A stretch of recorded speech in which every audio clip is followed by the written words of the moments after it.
안녕하세요. 김쌤입니다. 오늘은 제가 엑셀 강의를 처음으로 시작하는 것 같고요. 시작하면서 스프레드시트 기본에 대해서 좀 알려드리고 시작하려고 합니다. 왜냐하면 이론 강의를 지금 진행을 안 하고 있거든요. 원래대로 따지면 이론 강의도 앞에 컴퓨터 일반하고 스프레드시트를 한 다음에 이론이 끝나고 나서 실무를 들어가야 좀 더 여러분들이 기초부터 알고 되는 것 같은데 지금 이론이 빠졌어요. 이론 없이 실기를 올리게 되는 것 같은데요. 원래는 ITQ를 올리려고 하다가도 ITQ나 커말이나 처음에 아주 기본이 되는 엑셀의 이 화면부터 알아야 되거든요. 그래서 오늘은 첫 강의고요. 이 엑셀에 대한 화면 한번 알아보고요. 이 화면뿐만 아니라 뭐 다양하게 시트 입력할 때 입력하는 방법, 그 다음에 출력하는 방법 다시 한번 알아보고 그 다음에 진행을 하도록 하겠습니다. 원래는 첫 강의를 이미 찍었어요. 찍었는데 제가 한번 다른 믹스 같은 걸로 편집 프로그램으로 편집을 하려고 했었는데 시간이 오래 걸리더라고요. 그래서 그렇게 하기보다는 우선은 먼저 강의를 찍어서 빨리빨리 올리고 강의 같은 경우는 나중에 편집해서 시간이 되면 하나씩 하나씩 자막이라든가 그런 거 하려고 다시 찍었습니다. 그래서 이번 시간에는 그 이론 플러스 실무에 해당되는 내용이 들어가겠다. 그리고 해당되는 게 끝나고 나면 실무 프로세스에 대해서 하나씩 하나씩 진행하도록 하겠습니다. 본 강의는 렉스미디어 출판사하고 연계해 가지고요. 렉스미디어 출판사에서 나온 컴퓨터 활용 능력 필기 및 실기 교재를 가지고 진행이 되겠습니다.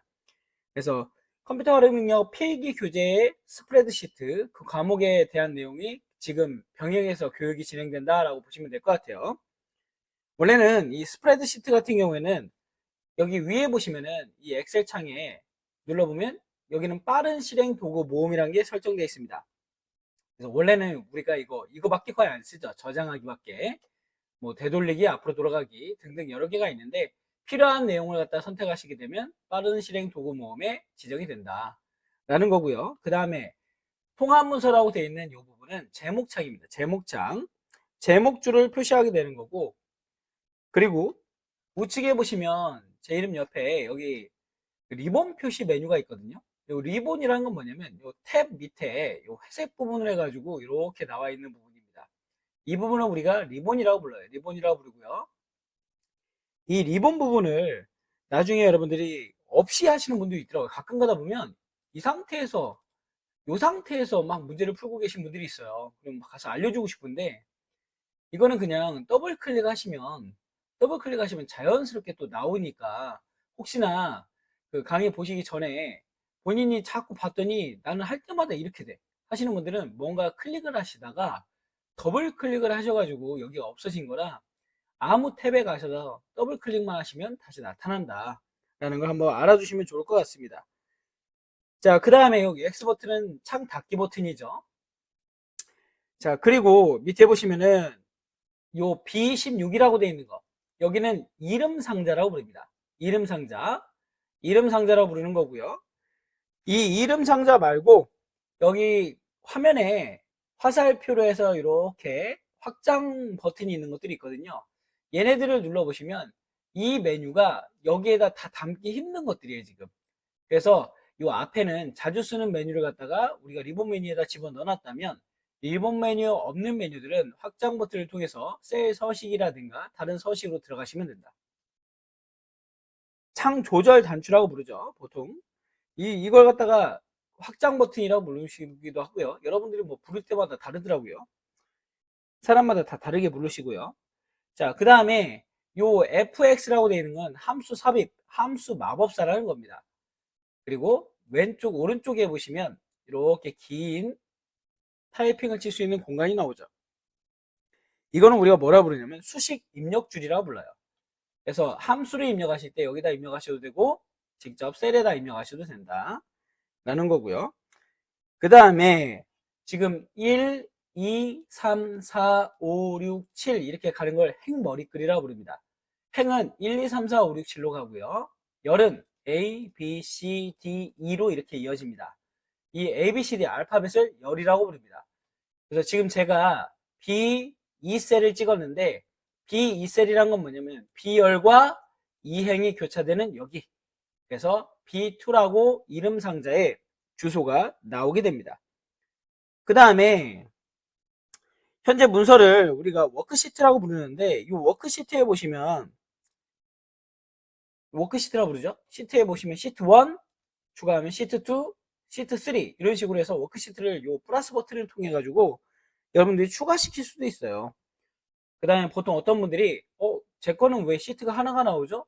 어떤 학생들은 3개가 나오는데 그건 나중에 제가 이 파일에 가시면 옵션에서 설정할 수 있는 부분에 대해서 알려드리도록 하겠습니다. 그 다음에 왼쪽 하단에 보시면 준비라고 되어 있는 여기가 상태 표시줄이 되는 거고요. 그리고 우측에 보시면 다양한 확대 축소에 대한 내용들, 그 다음에 현재 배율 나와 있는 겁니다. 그래서 이렇게 구성이 되어 있다. 요 구성된 모습 말고도 여러분들이 보실 수 있는 게 지금 옵션에 들어가서 우리가 처기 설정을 한번 해볼 거예요.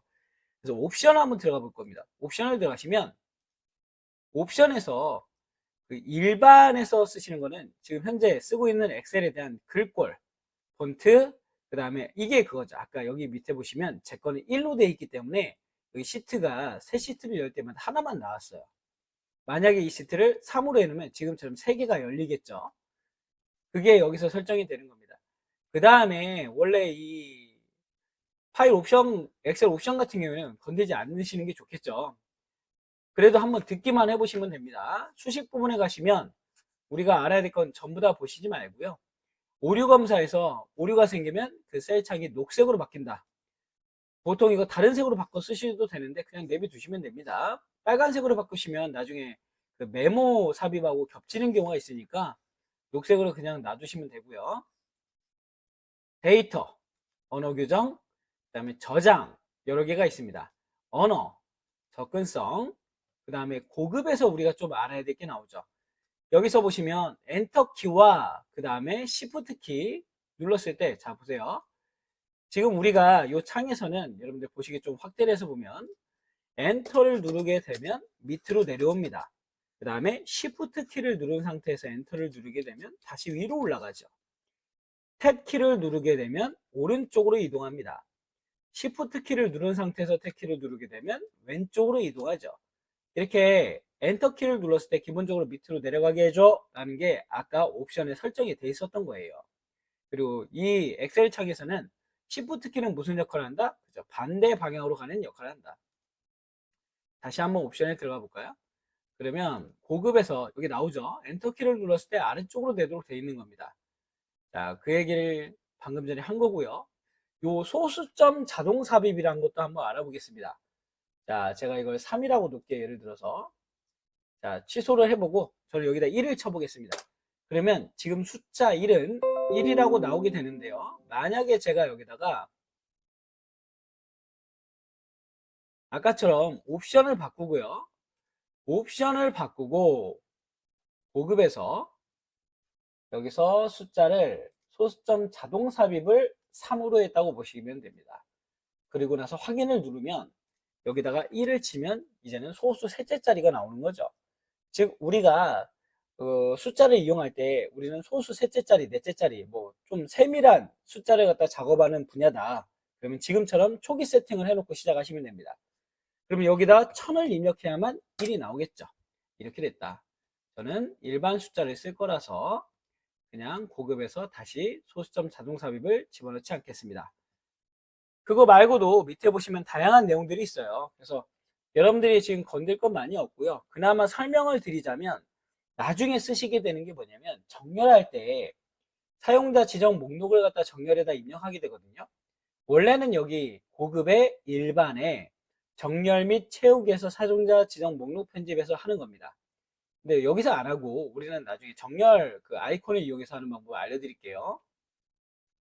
자, 그리고 거의 여러분들이 집에 가서 설정이 안 돼 있으실 내용인데 초기에는 이렇게 개발 도구라고 하는 게 선택이 안 돼 있어요. 왜냐면 이 개발 도구는 뭐냐면 저는 이미 선택을 해놨기 때문에 여기 탭에 개발 도구가 들어와 있죠. 여기는 무슨 역할을 해주냐면 나중에 매크로를 만드는 역할을 해줘요. 그래서 나중에 우리가 엑셀 실기시험을 보시면 7번 시트가 매크로 만들기죠. 그래서 결국에는 매크로를 만들어야 돼. 그렇기 때문에 집에서 연습하실 때도 개발 도구를 씀으로 해야 되는데 이걸 선택을 해주시면 됩니다. 간단하게. 그리고 확인 버튼을 눌러주시면 돼요. 그러면 여기 탭에 개발 도구가 없더라도 생긴다. 자, 그리고 얘가 왜 선택이 안 돼 있냐면 보안센터에 가시면 보안센터 설정해 보시면은 이 매크로라는 게 있습니다. 즉 이 매크로 설정을 보안센터에서 왜 설정하느냐, 나중에 이론 시험을 보시다 보면 바이러스 중에서 매크로 바이러스라는 게 있어요. 그 매크로 바이러스를 갖다 미리 경고하도록 만들어진 겁니다. 그렇기 때문에 초기 세팅은 뭐가 돼 있다? 그렇죠. 매크로를 사용하지 못하도록 개발 도구가 선정이 안 돼 있다. 그래서 여러분들이 그거는 따로 선정을 해 주시라. 지금 옵션을 한번 같이 알아봤고요. 뭐 이 외에는 옵션에서 특이하게 여러분들이 더 선택하거나 뭐 건들 건 없습니다. 자, 그럼 바로 워크시트에 대해서 한번 알아보도록 하겠습니다. 이 워크시트는 지금 제가 이 워크시트에 대해서 쭉 켜놨는데, 이 워크시트를 추가 버튼을 누르면 255개까지 추가할 수가 있습니다.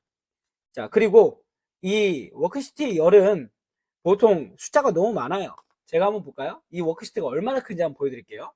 제가 컨트롤 키를 누른 상태에서 방향키를 내리게 되면, 아래 방향키를 향하게 되면 지금처럼 얘가 이 워크시트의 제일 밑에 부분입니다. 왼쪽 끝부분. 엄청 많죠? 이 행 숫자가 1048576이라는 행이 있는 거예요. 오른쪽 끝으로 가볼까요? 오른쪽 끝으로 가니까 열의 끝은 XFD라고 되는데 얼마 안 되는 것 같아도 얘가 뭐냐면 16,384개입니다. 위로 올라가 볼까요? 그래서 다시 왼쪽으로. 그러면 지금 제가 갔다 온 게 뭐냐면 이 큰 워크시트에 내 모서리를 갔다 온 겁니다. 이 정도로 크다. 그 다음에 여러분들이 작업하시기 편하게 확대하면 최대 400%까지, 축소하면 얼마까지 가능하다? 10%까지 축소가 가능하다. 편하게 배열은 여러분들이 놓고 입력을 해주시면 되겠습니다. 저 같은 경우에는 지금 여러분들 보시기 편하게 지금 배열을 이미 조정해서 쓰고 있는 거죠. 자, 그 다음에 연속된 워크시트를 갖다가 선택할 때는 무슨 키? Shift 키를 누르고 선택하면 연속된 게 선택됩니다. 지금 이거는 나중에 ITQ 할 때도 많이 쓰거든요. 그래서 참고해서 알아두시면 될 것 같고요. 떨어진 걸 찍을 때 어떻게 할까요? 컨트롤 키입니다. 자, 이게 어디에도 똑같아요? 이 셀 선택할 때도 똑같습니다. 연속된 셀을 선택할 때는 Shift 키를 누르면 저처럼 지금 연속된 셀이 지정이 되고요. 컨트롤 키를 누르게 되면 지금처럼 떨어진 셀을 지정하게 됩니다. 컨트롤 키와 그 다음에 Shift 키에 대한 사용법 기억을 해주시면 좋을 것 같고요. 자, 워크시트를 이동하고 복사하는 방법도 있죠. 이동은 내가 워크시트 이동하고 싶은 걸 찍어서 옮기면 지금처럼 이등변 삼각형이 나와요. 옮길 때마다 이동이 되죠. 그게 뭐냐면 이 방향으로 내가 워크시트를 움직일 거야. 다시 마우스를 떼면 옮겨갔죠. 자, 요번에는 컨트롤 키를 누르고 한번 눌러보겠습니다. 컨트롤 키를 누르고 이동을 시키면 아까하고 똑같은데 지금 문서, 이동하는 문서에 플러스라는 표시가 들어갔어요. 이거는 뭐냐면 복사본을 만들 위치를 지정해라 이겁니다. 전 마지막에 놓고 다시 컨트롤 키와 마우스 키를 떼겠습니다. 그럼 어떻게 됐어요? 지금처럼 시트 1의 두 번째 시트를 갖다가 마지막에 만들어졌죠. 복사본이 만들어졌다. 이렇게 할 수도 있고요. 마우스 우클릭을 한 다음에 이동 및 복사에 가시면 이동과 복사가 가능합니다. 이걸로 이용해 주셔도 상관없어요. 자, 그 다음에 또 볼까요? 워크시트 이름을 어떻게 바꾸냐 물어보시던데, 더블 클릭해서 지금 더블 클릭하니까 바로 안으로 들어갔죠. 이 상태에서 뭐 국어 점수다 그러면 국어라고 치시면 되겠죠. 자, 그 다음에 만약에 내가 마우스 우클릭을 이용해서 쓸 거다 그러면 마우스 우클릭의 세 번째 란에 보시면 이름 바꾸기가 있습니다. 여기서 다시 수학 이런 식으로 바꿔줘도 되겠죠. 그러니까 이거는 마우스 우클릭을 이용해도 되고 더블 클릭을 해도 된다는 거 참고해서 알아두시면 좋을 것 같습니다. 자, 그 다음에 지금 우리가 단축키를 가끔가다 시험에 나오는데 여러분들이 실기할 때는 잘 안 써요. 가장 많이 시험 문제 나오는 단축키가 뭐냐면 홈키. 지금 무슨 얘기냐면 키보드를 이용한 셀 포인트 이동이라는 부분에서 시험 문제 나오는 부분이거든요. 자, 원래 우리가 여기서 C5에다 제가 놨는데요. 여기서 A1으로 가고 싶다 이거죠. 이런 경우에는 홈키를 누르면 이동이 될 것 같은 느낌이 드는데 홈키를 누르면 같은 행의 첫 번째 열로 이동합니다. 자, 무슨 얘기냐? C5에서 홈키를 눌렀더니 A5로 이동했죠. 자, 저는 A1으로 가고 싶어. 그러면 컨트롤을 누른 상태에서 홈키를 누르게 되면 지금처럼 A1으로 이동하게 됩니다. 이런 것들, 얘도 깨알 같은 꿀팁이 되겠죠. 자, 그 다음에 또 단축키 중에 나오는 거 말씀을 드리면, 뭐 우리 아까 컨트롤 키를 누르고서 방향키 움직이는 거 있었죠. 그것도 있고요. 그 다음에 연속된 셀 범위, 그리고 전체 범위를 선정하고 싶어요. 전체 범위를 선정할 때는 요 이등변 삼각형 보이시나요? 얘가 컨트롤 A하고 똑같은 전체 범위 지정이라는 겁니다. 누르시면 셀 전체가 지정이 된 거예요. 아까 큰 범위 있죠? 거기가 다 지정이 된 거고요. 아닌 경우에는 컨트롤 A라는 단축키를 누르시게 되면 전부가 지정이 된다. 한꺼번에 내가 만약에 정렬이라든가 글자체 폰트를 바꾸고 싶다 그러면 지금처럼 해주시면 됩니다. 자, 그리고 행 높이, 그 다음에 열 너비를 바꾸고 싶다 그러면 행 높이를 누르신 다음에 전 1행을 지금 바꾸고 싶어요. 그러면 1행과 2행 사이에서 높이를 이렇게 변경할 수 있습니다. 근데 이게 잘 안 돼요. 이게 맞추기가 안 돼서 어떻게 하면 되느냐. 저처럼 행 머리글을 선택하신 다음에 마우스 우클릭을 하시고 행 높이라고 있죠. 여기서 내가 만약에 30으로 바꿀 거야. 그러면 30 입력해 주시고 확인을 누르면 한 번에 바뀐다. 여러 행도 마찬가지예요. 여러 행도 이렇게 범위를 주신 다음에 마우스 우클릭, 행 높이, 이번엔 25로 바꿔볼까요? 25 하면 한 번에 바뀝니다. 얘만 그런 게 아니죠. 누구도 가능해요. 열 너비도 마찬가지 마우스 우클릭, 열 너비, 뭐 7로 바꿔볼까요? 7? 좀 줄어들겠죠. 마찬가지로 한 번에 바꾸고 싶다. 마우스 우클릭, 열 너비, 8 하면은 한 번에 이게 바뀐다. 자, 이렇게 해서 여러분들이 열 너비라든가 행 높이를 갖다가 조절하실 수 있다. 자, 삭제하는 것도 할 수 있죠. 마우스 우클릭해서 삭제하시면 됩니다. 마찬가지 행도 삭제하시면 됩니다. 삭제는 간단하게 삭제하면 되는데 숨기고 싶을 때가 있어요. 우리가 프린터로 출력할 때 보면 이 B열에 주민번호라든가 아니면 개인 신상이 들어있는 거예요. 그런 경우에는 마우스 오른쪽을 누르고 숨기게 하시면 돼요. 그럼 이 상태에서 출력을 걸잖아요. 그럼 이 B열은 안 나옵니다. 삭제된 게 아니에요. 잘 보세요. A 다음에 C가 있죠. 요걸 살짝 넓혀볼까요? B가 지금처럼 어떻게 되는 거예요? 숨겨져 있는 겁니다. 숨겨져 있어. 그래서 이렇게 숨긴 걸 갖다가 다시 원상복귀 시킬 수도 있다. 한번 숨기기까지 해봤고요. 자, 그 다음에 이제 데이터 입력을 한번 가볼 텐데요. 제가 컴퓨터 활용 능력이라고 치고 싶어요. 근데 활용 능력이라고 치고 싶은데 두 번째 줄에다 치고 싶어. 근데 지금 만약에 컴퓨터하고 엔터를 누르게 되면 한글 하시는 것처럼 엔터를 누르게 되면 아까도 말씀드렸지만 단축키에 뭐가 되어 있다고요? 지금 단축키에 초기 설정 자체가 엔터를 누르면 밑으로 내려가는 걸로 되어 있다고요. 그런 경우에 이 상태에서는 Alt 엔터 키를 눌러주시면 됩니다. Alt 엔터 키를 눌러주시면 줄바꿈이 돼요. 그래서 이렇게 셀에서 우리가 Alt 엔터 키를 눌러서 줄바꿈을 할 수 있다 라는 겁니다. 한번 봤고요. 그 다음에 입력하실 때 이렇게 여러 셀에다가 한꺼번에 입력하고 싶을 때 있죠. 이런 경우에는 국어라고 해서 예를 들어서 지금 이 커서가 있는 곳이 이렇게 하얗게 된 거거든요. 내가 입력하고 싶은 데이터를 입력하고 컨트롤 엔터 키를 누르게 되면 지금처럼 한 번에 입력이 됩니다. 지금 제가 입력한 건 컨트롤 엔터 키죠. 이런 식으로 된 거예요. 그래서 컨트롤 엔터 키를 누르면 지정된 범위 한 번에 나오는 거고요. Alt 엔터 키를 누르면 줄바꿈이 된다. 그래서 우리가 정확히만 다른 내용들이니까 기억을 해주시면 좋을 것 같고, 그 다음에 자, 우리 입력할 때, 자, 여기서 한번 제가 이렇게 넓혀서 보여드릴까요? 여기다가는 제가 문자를 입력할 거고요. 옆에다는 숫자를 입력할 겁니다. 자, 문자는 국어 왼쪽에 붙죠? 그 다음에 이런 특수 문자들도 왼쪽에 붙습니다. 자, 그 다음에 또 뭐가 붙어요? 1월, 5일 이란 것도 왼쪽에 붙고요. 그 다음에 숫자를 입력할 때 이렇게 입력하면 공백이 들어갔죠. 지금 공백이 들어갔기 때문에 이때부터는 이게 숫자가 아니라 문자로 인식을 해요. 엑셀은. 그래서 지금 여러분들이 아실 수 있는 건 뭐예요? 문자는 어디에 정렬이 되더라? 왼쪽에 정렬된다는 걸 알 수 있고요. 숫자는 오른쪽에 정렬이 될까요? 그러면 그쵸, 오른쪽에 정렬이 됩니다. 자, 그래서 여기다가 1 입력을 해볼게요. 오른쪽에 정렬이 되죠. 자, 숫자가 꼭 숫자만 있는 게 아니에요. 여러분들 이제부터는 여러분들 기억하셔야 될 게 날짜도 숫자라는 겁니다. 2023년 24년이죠. 4년 예를 들어서 3월 11일 입력하면 지금 잘 보세요. 얘 어디에 정렬됐어요? 오른쪽에 정렬됐죠. 이런 것들이에요. 이런 것들. 이게 중요한 부분이죠. 그래서 그 다음에 400%. 자, 퍼센트가 원래는 특수문자입니다.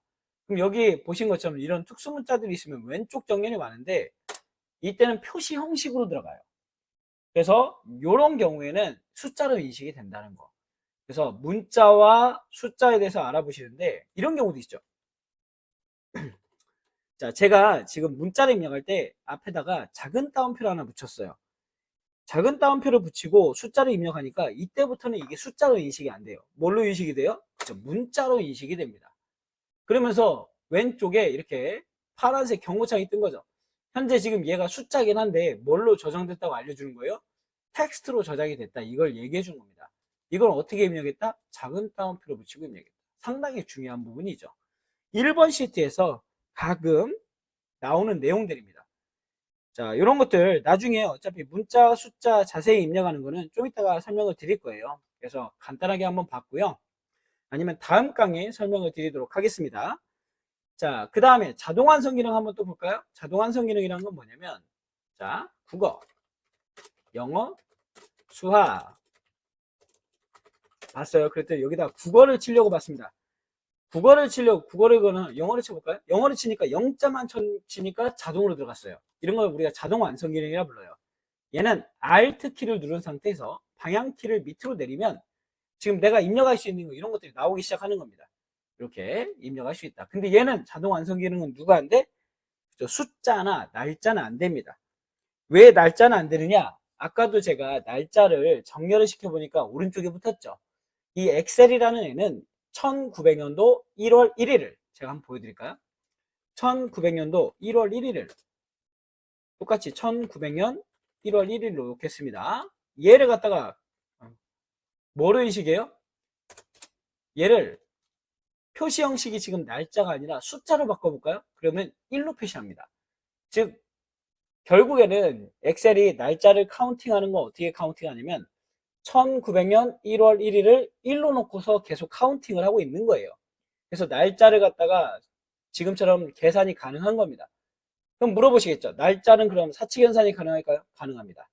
비교연산도 가능합니다. 왜? 엑셀은 날짜를 숫자로 인식하기 때문에. 그렇게 보시면 될 것 같습니다. 자, 그래서 지금 간단하게 한번 봤는데요. 우선은 문자 데이터 입력까지 간단하게 살짝 본 것 같아요. 그래서 다음에는 지금 제가 강의를 올릴 때는 한 20분에서 25분 사이로 끊을 거거든요. 다음에는 그 숫자 데이터 입력하고 날짜 데이터 입력, 그 다음에 간단한 특수 문자, 메모 삽입 이런 것들을 말씀을 드리고 이 내용들은 지금 어디랑 연계가 되는 거냐면 제가 지금 뭘 보고 하는 거냐면요. 그 여러분들 컴퓨터 활용 능력 렉스미디어 필기책 있죠. 그 필기책 2급 책을 보고 이 과목 스프레드시트에 대한 내용을 설명드리면서 진행을 하고 있는 겁니다. 왜냐하면 바로 엑셀에 대한 기초 상식이 없는 상태에서 들어가 버리면 여러분들이 엑셀을 배울 때는 써먹으려고 하는 건데 지금 어떤 메뉴가 어떤 메뉴 역할을 하는지도 모르는 상태에서 간단하게 실기 따라하세요 라고 해서 따라해 버리면 답이 없거든요. 그래서 지금 제 수업은 우선 스프레드시트에 대한 간단한 설명과 함께 나중에 그 8개 시트 실기 시험에서 보는 8개 시트를 갖다 직접 우리가 단계별로 문제를 풀어보면서 익숙하게 익히는 순간까지 간다. 그래서 우선은 한 10에서 15강까지는 제가 봤을 때는 지금처럼 실기에 대한 간단한 스프레드시트 이론 부분을 설명을 드릴 것 같습니다. 그러면서 좀 이따가 그 여러분들 데이터 관리 시트라 데이터 관리 기법이라든가 아니면 함수 부분이 나오면 그때는 간단하게 그 내용을 설명하면서 들어가도록 할게요. 자세한 내용은 아마 함수에 대한 건 실기가 들어가면서 진행이 될 겁니다. 오늘은 첫날이라서 인트로를 얘기를 많이 했는데요. 다음 시간부터는 간단하게 바로 이어서 숫자 데이터부터 보도록 하겠습니다. 자, 오늘 수업 여기서 마무리하겠습니다. 수고하셨습니다.